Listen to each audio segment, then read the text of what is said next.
Hello student, welcome to Intermaths. तर चला आज आपण नवीन टॉपिक शिकूया, determinants. That is our part 11 video.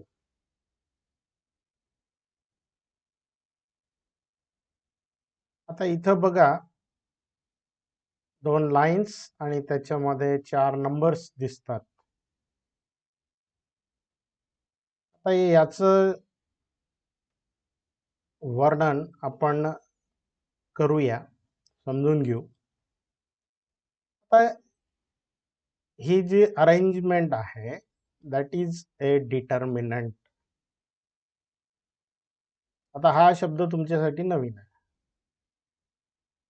आता यामध्ये ए बी हॉरिझॉन्टल रोज आहेत, सी डी या रोज म्हणतो आपण या अरेंजमेंट मध्ये, and A C and B D, A C and B D are columns. म्हणजे या डिटर्मिनंट्सचे रो असतात आणि कॉलम्स असतात. Degree of this determinant is 2, कारण याच्यात 2 रोज 2 कॉलम आहेत. The degree of this determinant is 2. Then because there are 2 elements in each column, त्याचं कारण आहे प्रत्येक कॉलम मध्ये 2 एलिमेंट आहेत. Now this determinant, हा कॉलम 1, हा column 2 and 2 element in each row. Row मध्ये दिस इज रो, 2 एलिमेंट आहेत. जे कॉलम मध्ये 2 आणि रो मध्ये 2 एलिमेंट असल्यामुळं या डिटर्मिनंटची डिग्री 2 आहे. ओके, याचा अर्थ 3 3 असू शकतात, तर त्याची डिग्री 3 झाली. पण तो भाग तुम्ही 12th मध्ये शिकाल. डिटर्मिनंट रिप्रेझेंट ए नंबर. आता हा जो मांडणी आहे याच्यापासून आपल्याला काय मिळेल? याला जर सिम्प्लिफाय केलं तर त्याच्यापासून एक नंबर मिळेल. इथे A D minus B C हा नंबर त्याच्यापासून मिळतो. कसा? तर इथं समजून घेऊ की ए आणि डी चा मल्टिप्लिकेशन केला मायनस बी आणि सी चा मल्टिप्लाय केला तर तुम्हाला हा नंबर मिळतो. इथं बघा, ए न डी ला गुणायचा आहे, ऑर्डर लक्षात घ्या, सी न बी ला गुणायचं. आणि नेहमी मग हा एक कन्फ्युजनचा भाग राहतो. हे जे साइन आहे that is always sign of subtraction. So remember this, कारण जेव्हा तुम्ही घाई न करता एखाद्या एक्साइटिंग स्टेट मध्ये मग प्लस लिहून टाकता तुम्ही. Remember this, this is a sign of subtraction. AD minus B C is the value of this determinant. म्हणजे या डिटर्मिनंट पासून हा नंबर आपल्याला मिळेल, म्हणून ती झाली value. Determinant usually represented with capital letters A B C D X Y Z पर्यंत चालेल. Capital, for example we write a is equal to determinant ab and cd किंवा ac and bd. तसंही problem नाही त्याचा. आता हा number exactly आपण काही एक्झाम्पल घेऊन तो नंबर मिळवू. Find the value of following determinant. हा एक डिटर्मिनंट आहे, ज्याचं नाव आहे ए, डिटर्मिनंट ए. आता इथं 5 × 9 3 × 7. आता हा मल्टिप्लिकेशन केल्यानंतर 45 minus 21 that gives 24. Now second, n is equal to, find the value of this determinant n, minus 8 × 4 minus 3 × 2. आता इथं थोडं काळजीपूर्वक आपल्याला जावं लागेल आणि बरेच पोरं इथं गडबड करतात की हा मायनस दिल्यानंतर हा मायनस द्यायचं विसरतात. तर मायनस तर आहे हा आणि या 3चा जो साइन आहे तो -3 ब्रॅकेटमध्ये द्यावा लागेल. तर निगेटिव्ह टर्म्स जर येत असतील, नंबर्स येत असतील तर ते तुम्ही ब्रॅकेटमध्ये लिहायचे. आता हे मल्टिप्लिकेशन करा. -32 minus -6 minus minus plus and then subtract and give the sign of bigger number -26. So in this way, find the value of this determinant b.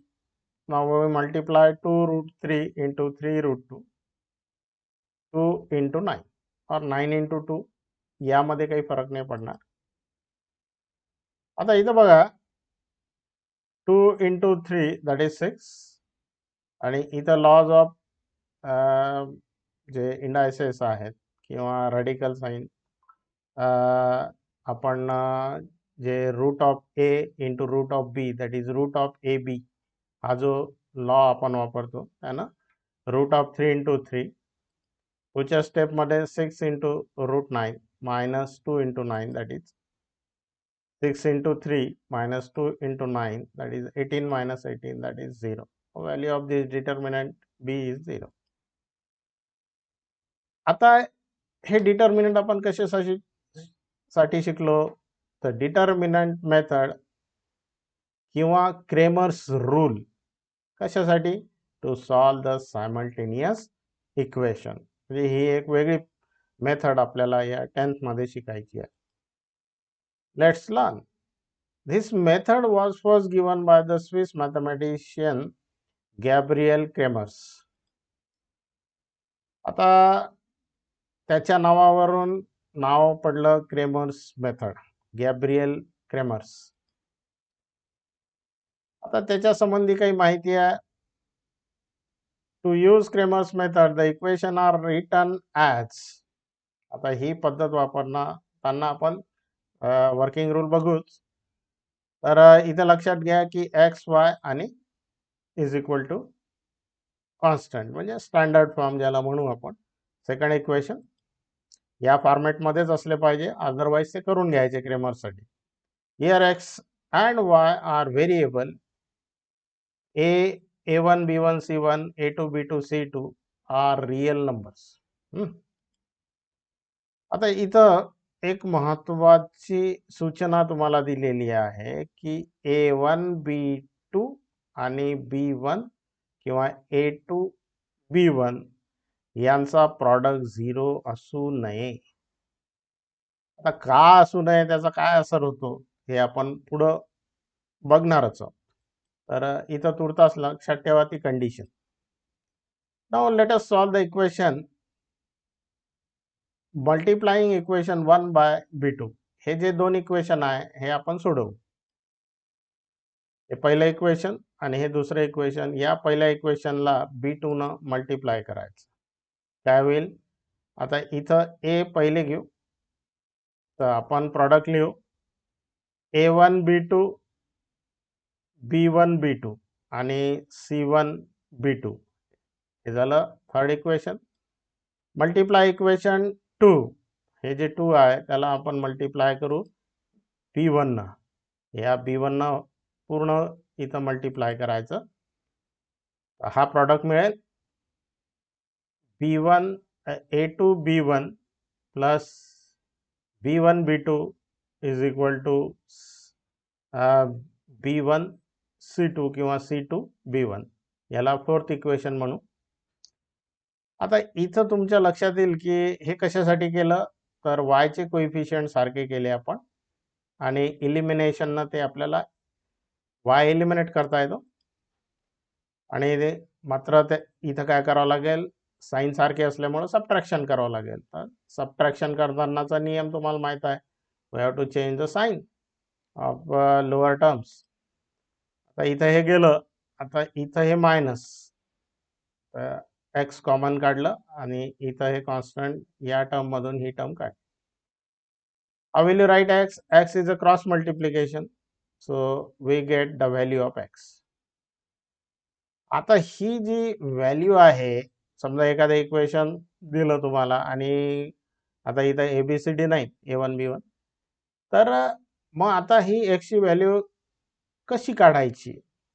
To remember and write the expression, म्हणजे आता हे expression जे लिहिलं आपण वर न्यूमरेटरला आणि denominator, हे लक्षात ठेवायसाठी एक ट्रिक वापरलेली आहे बघा. We use determinant. म्हणजे आपण जे शिकलो की आता हे डिटर्मिनंट कसे वापरले आहे एक्सच्या व्हॅल्यूसाठी. आता या इक्वेशन मध्ये हा जो नंबर आहे हा कसा लिहू शकतो आपण बघा इथं. C1 B2 minus C2 B1. म्हणजे आता आपल्याला लक्षात ठेवायला बरं राहील की वरचा नंबर म्हणजे हा डिटर्मिनंट आणि खालचा जो डिनॉमिनेटर आहे तो हा. To remember let us denote D by, हा जो लोअर डिटर्मिनंट आहे त्याला डी म्हणू आपण, आणि dx म्हणजे हा जो आहे याला डी म्हणू लोअरला, आणि अप्परला dx म्हणू. तरी आता प्रश्न उरतो की डी हा डिटर्मिनंट लक्षात कसा ठेवायचा, dx हा कशा लक्षात ठेवायचा. कारण आपल्याला x ची जर व्हॅल्यू काढायची असेल तर सिम्पली dx बाय डी, म्हणजे हे दोन डिटर्मिनंट चा नंबरचा व्हॅल्यूचा डिव्हिजन केलं की आपल्याला x ची व्हॅल्यू मिळते. पण आता नेमके हे डी आणि dx कसे लक्षात ठेवायचे त्याच्यासाठी थोडी ट्रिक आपण पाहणार आहोत. त्याच्या आधी मल्टिप्लाय इक्वेशन 1, आता x ची व्हॅल्यू मिळाली, y ची व्हॅल्यू कशी काढायची त्याच प्रकारे हे जे दोन इक्वेशन आहे याच्यामध्ये हे जे पहिलं इक्वेशन आहे याला A2 न मल्टिप्लाय करू. आता आपण x चं इलिमिनेशन करणार आहोत, तर मल्टिप्लाय केलं. आता सेकंड इक्वेशनला जे आहे त्याला आपण A1 न मल्टिप्लाय करू. तर हे मल्टिप्लिकेशन झालं. काय झालं की इथं हे जे कोइफिशियंट आहे सारखे गेले, अर्थात इलिमिनेट करायचं आपल्याला. सबट्रॅक्ट करू आपण दोन इक्वेशन. याच्यासाठी आपण खालचे टर्म्सचे साइन चेंज करू, हे निघून जातील कॅन्सल्ड. आता y कॉमन काढा, हा प्रॉडक्ट आपण असा लिहू. आता क्रॉस मल्टिप्लाय करा. आता हे रिमेंबर करण्यासाठी आपल्याला हे अशा प्रकारे हे डिटर्मिनंट लिहिता येतील बघा. इथं A1 C2 minus A2 C1 म्हणजे हे प्रॉडक्ट हा नंबर या डिटर्मिनंटच्या फॉर्म मध्ये लिहिता येतो. आता इथं to remember let us denote, हा जो आहे त्याला डी तर आपण डिनोट केला, डी वाय ला वरचा जो आहे त्याला डी वाय न डिनोट करू आपण. याला डी म्हणू आणि याला डी वाय म्हणू. त्याच्यामुळं y ची व्हॅल्यू कशी मिळेल, dy बाय डी. आता हे जे डी dx dy हे जे डिटर्मिनंट आहे हे कसे लक्षात ठेवायचे. फ्रॉम द इक्वेशन्स, हे जे दोन इक्वेशन आहे जे आपण स्टँडर्ड फॉर्म म्हटलं आहे, वी गेट द कॉलम्स. कोणते मिळतात, x चे कोइफिशियंट म्हणजे पहिला column A1 A2, B1 B2 म्हणजे y चे कोइफिशियंट्स, आणि C1 C2 म्हणजे कॉन्स्टंटचे coefficient. Constant not coefficient, that is constant. In D, आता डी लिहिताना जी ट्रिक मी सांगितली, in D the column of constant C1 C2 is omitted. म्हणजे डी जर लिहायचा असेल तर हा जो C1 C2 आहे हा लिहायचाच नाही, मग फक्त हे दोन लिहायचे. जे डिटर्मिनंट कसा लिहू मग तो आपण, डी इज इक्वल टू बघा, हे पहिला कॉलम घेतला आणि दुसरा कॉलम घेतला. तर इथं आपण काय लक्षात ठेवायचं, डी लिहिताना फक्त x चे कोइफिशियंटचा कॉलम आणि y च्या कोइफिशियंटचा कॉलम. तर हा जो कॉलम आहे हा कॉन्स्टंटचा आहे. In dx the column of the coefficient of A1 A2 is replaced by C1 C2. बघा हे तीन आहेत. आता आपल्याला काय लिहायचं आहे, dx मध्ये काय करायचं, हा जो आहे हा कशाने रिप्लेस करायचा, C1 C2 न रिप्लेस करायचा. हे दोन्ही काढले आणि इथं या ठिकाणी आपण हा कॉन्स्टंटचा कॉलम घेतला. आता बघा dx लिहिताना x चा कॉलम बदला. म्हणजे वायचा कॉलम तसाच ठेवायचा, एक्सचा कॉलम कशानं बदलायचा, तर कॉन्स्टंटच्या कॉलमनं बदलून टाकायचा. तर इथं फक्त एकच लक्षात ठेवायचं, हा मुद्दा, dx लिहिताना एक्सचा कॉलम कॉन्स्टंटने रिप्लेस करा. एवढं लक्षात ठेवलं की मग कुठं प्रॉब्लेम येत नाही. मात्र हे वाक्य लक्षात ठेवायचं. In dy, the column of coefficient of y, b1, b2 is replaced by c1, c2. आता इथं बघा काय रिप्लेस करायचा, a1, a2 जसच्या तसा लिहायचा, मात्र हा जो y चा कॉलम आहे तो यानं रिप्लेस करायचा. म्हणजे b1, b2 च्या ठिकाणी आलं.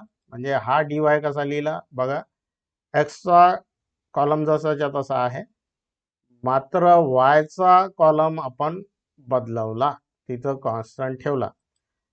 तर इथं याला आपण एक्सचा कॉलम म्हटलं, म्हणजे एक्सच्या कॉलमच्या ठिकाणी आपण कॉन्स्टंट टाकला आणि इथं वायचा कॉलम आहे तो कॉन्स्टंटनं रिप्लेस केला. आता तुम्हाला कसं लक्षात ठेवायचं याच्या आधी मी सांगितलं. आता हे आपण क्रेमर्स मेथड सॉल्व करत असताना आपण लक्षात ठेवू, write the given equation in the form of ax plus by is equal to C. Standard form ज्याला आपण म्हणून राहिलो, तर is equal to C is equal to constant या स्वरूपात ते असलंच पाहिजे, हे महत्वाचं आहे. एक्स वाय कधी कधी एक्झाम्पलमध्ये एक्सच्या ठिकाणी वाय, वायच्या ठिकाणी एक्स असतं, ते नीट बघा. त्यानंतर find the value of determinant D dx dy. आता हे कसे काढायचे, एक वेळा पुन्हा. डी करताना एक्सचा कॉलम वायचा कॉलम घ्या, dx लिहिताना एक्सचा जो कॉलम आहे तिथं कॉन्स्टंट लिहा, dy लिहिताना वायचा कॉलम आहे तिथं कॉन्स्टंट लिहा. एवढंच लक्षात ठेवायचं, and this is the important step. आता इथं जे मी बोललो ते व्हॅल्यूज डी dx dy च्या आल्या. युजिंग दिस फॉर्म्युला, आता एक्स ची व्हॅल्यू dx ला d न डिवाइड करायची, y ची व्हॅल्यू काढताना dy ला d न डिवाइड करायचं आणि find the value of x Y. अशा प्रकारे क्रेमर्स रूलचा यूज करून आपल्याला सायमल्टेनियस इक्वेशन अगदी सोप्या पद्धतीनं, कधी याच्यावर 1 मार्क टू 4 मार्क पर्यंत, 3 मार्क पर्यंत एक्झाम्पल म्हणजे मार्कसाठी विचारल्या जाऊ शकतात. So remember, this is the most core topic of this chapter. आता हा जो गॅब्रियल क्रेमर्स आहे त्याच्या संदर्भात, त्याचा जन्म कधी झाला, त्याचा मृत्यू कधी झाला. This is a Swiss mathematician, was born in Geneva. He was very well versed in mathematics since childhood. अतिशय लहान असताना त्याचं मॅथमॅटिक्समध्ये ब्रिलियन्सी दिसली. At the age of 18 he got a doctorate. बघा, आता यावेळी आपण 12व्या वर्गात राहतो, 18व्या वर्षी त्याला डॉक्टरेट पदवी मिळाली होती. म्हणजे किती ब्रिलियंट चाइल्ड असेल ते. He was a professor in Geneva. आता जिनेवा कुठे आहे, तर हे जे स्वित्झर्लंड आहे, स्वित्झर्लंडचा एक जो भाग आहे, या इथे कुठंतरी जिनेवा आहे. तर हे जे युरोप आहे, इटली, फ्रान्स, त्याच्यामध्ये हा स्विस म्हणतो आपण त्याला, स्वित्झर्लंड, तर तिथं जिनेवा शहर आहे. आता असा हा Cramer's. Solve the example on page number 14. आता हे सॉल्व कसे करायचे, एक वेळा आपण रंगीत तालीम. Solve the following simultaneous equation by Cramer's rule. हे दोन इक्वेशन दिले. पहिले आपल्याला आता वर्किंग रूल आठवा. आपल्याला इथं त्यांना स्टँडर्ड फॉर्ममध्ये लिहायचं, एक्स वाय आणि इज इक्वल टू सी या स्वरूपामध्ये. आता इथं नंबर द्यायची काही जरूरत नाही आहे. डी लिहिताना बघा, एक्सचा कॉलम वायचा कॉलम लिहिला. आता हे क्रॉस मल्टिप्लाय करा. क्रॉस मल्टिप्लाय करताना लेफ्ट पासून सुरू करा. 5 × 4 मायनस 3 × 2. हे ऑर्डर बदलवली तर चालेल, मात्र ही ऑर्डर नका चेंज करू, नाही तर इकडनं तुम्ही मल्टिप्लाय कराल. To take the number on the left. आता हे तर सिंपल मल्टिप्लिकेशन आहे आणि सबट्रॅक्शन आहे. व्हॅल्यू ऑफ डी इज 14, आता dx लिहिताना तुम्हाला सांगितलं आहे एक्सचा जो कॉलम होता तिथं कॉन्स्टंट लिहायचा आहे, बाकी वायचा जसंच्या तसा लिहा.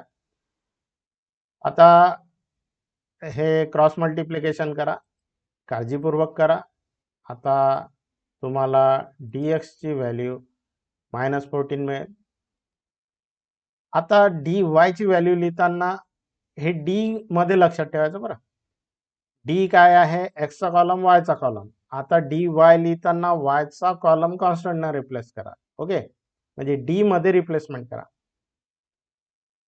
तर इथं क्रॉस मल्टिप्लाय केला, नंतर तुम्ही सॉल्व करा मायनस मायनस प्लस, आणि dy ची व्हॅल्यू मिळाली -28.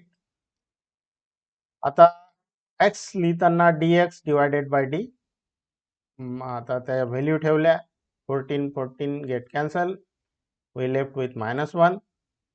नाव write down the value of y, substitute in the numerator and denominator, divide. In this way we get the values of x and y, that is -1 -2 is the solution of that simultaneous equation. दुसऱ्या कुठल्याही मेथडनं जर check केलं तरी चालेल. Activity 1, to solve the simultaneous equation by determinant method, fill in the blanks. पुन्हा हे recommended example आहे, example board exam मध्ये येऊ शकतं. तर write the given equation in the form ax plus by is equal to c. हे equation 1, equation 2, number द्यायची जरूरत नाही. आता तुम्हाला फ्लो चार्ट दिलेला आहे, तिथं गॅप दिलेला आहे, बॉक्सेस आहेत, त्या बॉक्सेस मध्ये तुम्हाला व्हॅल्यूज टाकायच्या आहेत. First equation, second equation. आता जे फर्स्ट इक्वेशन होतं त्याच्यामध्ये एक्सचा कॉलम आणि वायचा कॉलम. तर एक्स मध्ये सुरुवातीला कोएफिशिएंट होता 2, नंतर होता 1. आता हे क्रॉस मल्टिप्लाय करावं लागेल, ती स्टेप असेल. आता इथं काय लागेल, 2 पासून सुरू करायचं की 1 पासून. इथं कन्फ्यूज होऊ नका, 2 पासूनच सुरू करा. ऑन द लेफ्ट 2 × -3 मायनस, आता इथं काय लागेल, इथं 2 आहेतच म्हणजे 1 लागेल. So here we are 2. आता हे क्रॉस मल्टिप्लाय करा. आता हे इथं मल्टिप्लिकेशन आणि इथं मल्टिप्लिकेशन, त्या व्हॅल्यूज आपण ठेवू, -6 आणि 2 × 1 दॅट इज 2.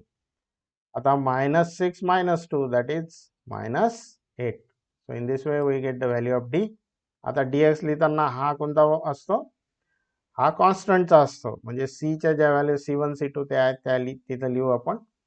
आणि हा जसाच्या तसा असतो, इथं 1 होतं, हा 1 -3. आता इथं कॉन्स्टंट आहे, तो आपण -3 घेऊ c ची व्हॅल्यू.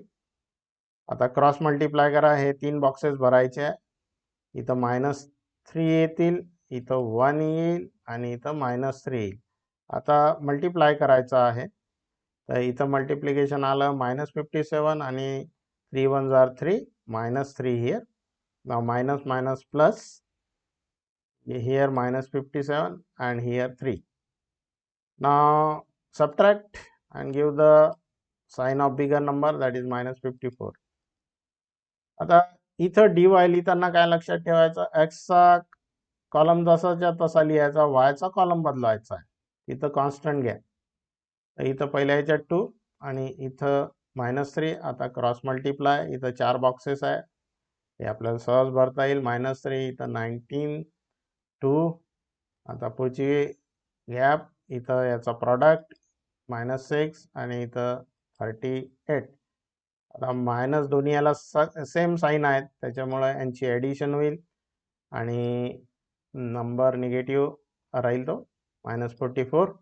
आता x ची व्हॅल्यू काढताना dx ची व्हॅल्यू इथं ठेवा, -54 आहे, d ची व्हॅल्यू आपण काढली -8.